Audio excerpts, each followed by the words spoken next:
हैं जो मेरी बहन के साथ हुआ है ना, और किसी की बेटी या फिर बहन के साथ ना हो। मेरा आवाज़ ना पूरे वर्ल्ड तक ये बात पहुंचना चाहिए। मेरे छोटे वाले भाई को कि जाओ नीचे से ब्लेड लेकर आओ, ब्लेड है, हाथ चीर देते हैं, आराम हो जाएगा, हाथ पल भर में हाथ आराम हो जाएगा। और नहीं तो हम इसको बाहर कर देते हैं हॉस्पिटल के बाहर। तुम लोग पूरा फैमिली रोते रहना, सीना फाड़ फाड़ के जितना रोना है।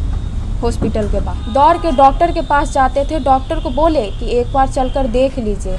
अगर वो डॉक्टर अगर नाइट वाले डॉक्टर अगर देखने आ जाते ना, तो अभी हाथ काटने का नौबत नहीं आती। दोस्तों, डॉक्टर्स को भगवान का दूसरा रूप माना जाता है, जो कि सही भी है, लेकिन रोगी की पीड़ा को हरने के पवित्र काम को कुछ भ्रष्ट तथा लापरवाह डॉक्टर्स ने कलंकित कर रखा है। ऐसे बहुत से मामले सामने आ रहे हैं जिसमें डॉक्टर तथा हॉस्पिटल जानबूझकर ऐसी लापरवाही करते हैं। जैसा कि आपने इस वीडियो के शुरुआत में देखा कि डॉक्टर तथा हॉस्पिटल द्वारा कितनी बड़ी लापरवाही किए जाने का दावा किया जा रहा है। बड़े बड़े जाने माने हॉस्पिटल्स में भी लोगों की सेहत के नाम पर बड़े माफिया पैसों का खेल खेलते हैं। खैर, इस वीडियो में हम आपको जो उपाय बताने जा रहे हैं वो आपकी इस विषय में काफी मदद करने वाली है। जी हाँ, क्योंकि आज की इस वीडियो में हम आपको बताएंगे कि डॉक्टर तथा हॉस्पिटल की किसी लापरवाही की वजह से यदि आपको कोई भारी नुकसान होता है या फिर किसी मरीज की मृत्यु हो जाती है, यहाँ तक कि यदि आपको कोई सामान्य नुकसान भी होता है, तो ऐसी परिस्थिति में आपके पास क्या कानूनी उपचार है जिसके तहत आप उस डॉक्टर तथा हॉस्पिटल के खिलाफ आपराधिक कार्रवाई करवा सकते हैं तथा उसे दंड दिलवा सकते हैं। साथ ही यह भी बताऊंगा कि आप अपने नुकसान की भरपाई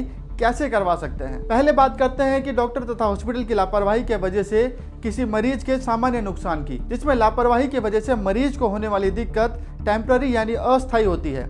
इसके लिए भी कानून में सख्त प्रावधान दिए गए हैं। आईपीसी की धारा 337 के तहत यदि कोई डॉक्टर अथवा हॉस्पिटल द्वारा किसी मरीज को कोई सामान्य नुकसान भी होता है, तो ऐसी कंडीशन में उस डॉक्टर तथा हॉस्पिटल के खिलाफ कार्रवाई की जा सकती है तथा दोष सिद्ध हो जाने पर उस दोषी व्यक्ति पर 6 महीने तक की कारावास की सजा सुनाई जा सकती है। वहीं यदि डॉक्टर्स की लापरवाही की वजह से मरीज को कोई गंभीर नुकसान हो जाता है, यानी जैसे कि उसके शरीर में कोई अपंगता आ जाती है या फिर कोई और गंभीर नुकसान हो जाता है, ऐसी स्थिति में भी आईपीसी में सख्त प्रावधान दिए गए हैं। आईपीसी की धारा 238 के तहत ऐसे अपराध की व्याख्या की गई है जिसमें दोषी पाए जाने पर 2 वर्ष के कारावास के साथ जुर्माने से भी दंडित किया जा सकता है। यहाँ पर आप गंभीर नुकसान से मतलब ये समझिए कि किसी मरीज की मृत्यु नहीं हुई हो और जो उसको क्षति हुई हो वो सामान्य प्रकृति की ना हो, यानी सामान्य नुकसान तथा मृत्यु के बीच जो भी उस मरीज के साथ घटित होता है वो सभी गंभीर नुकसान की श्रेणी में आएगा। और अब बात करते हैं कि यदि डॉक्टर तथा हॉस्पिटल की लापरवाही की वजह से किसी मरीज की मृत्यु हो जाती है, तो ऐसे में आईपीसी में क्या प्रावधान दिए गए हैं। दोस्तों, आईपीसी की धारा 304A में ऐसे अपराध के लिए सजा 2 वर्ष के कारावास की दी गई है, उसके साथ जुर्माने का भी प्रावधान दिया गया है। दोस्तों, जो हमने बताया वो तो ये थी कि आप उस आरोपी के खिलाफ क्या आपराधिक कार्रवाई कर सकते हैं।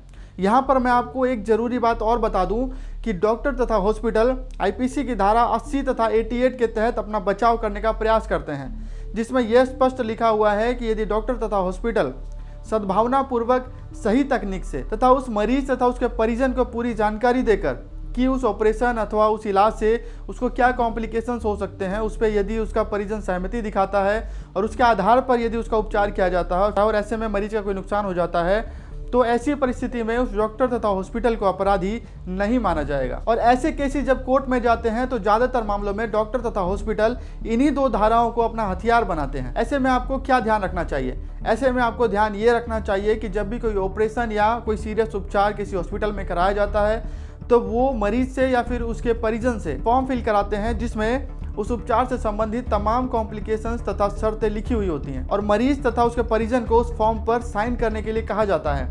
ऐसी दशा में आप एक बार फॉर्म को जरूर पढ़ लें तथा उसे समझ लें, उसके बाद ही उस फॉर्म पे साइन करें और हो सके तो उसकी एक कॉपी भी अपने पास जरूर रखें ताकि जरूरत पड़ने पर वो आपके काम आ सके। दोस्तों, जो बातें हमने आपको अभी तक बताई वो तो थी उस आरोपी के खिलाफ की जाने वाली आपराधिक कार्रवाइयां जिसके तहत उसे दंड दिया जाता है। और अब हम आपको बताने जा रहे हैं कि ऐसी घटना के बाद आपको हुए आर्थिक तथा शारीरिक नुकसान की भरपाई आप कोर्ट के माध्यम से कैसे करवा सकते हैं। दोस्तों, इसके लिए आपको सिविल कोर्ट तथा कंज्यूमर कोर्ट में उपचार मिल सकता है, जहां पर आप उस डॉक्टर तथा हॉस्पिटल के खिलाफ क्षतिपूर्ति का दावा ठोककर उससे अपने नुकसान की भरपाई करवा सकते हैं। दोस्तों, उम्मीद करता हूं कि यह वीडियो आपको यूजफुल लगी होगी।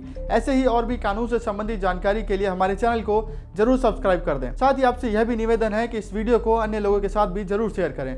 इस वीडियो में अंत तक बने रहने के लिए आपका बहुत बहुत धन्यवाद। मिलते हैं अगली वीडियो में।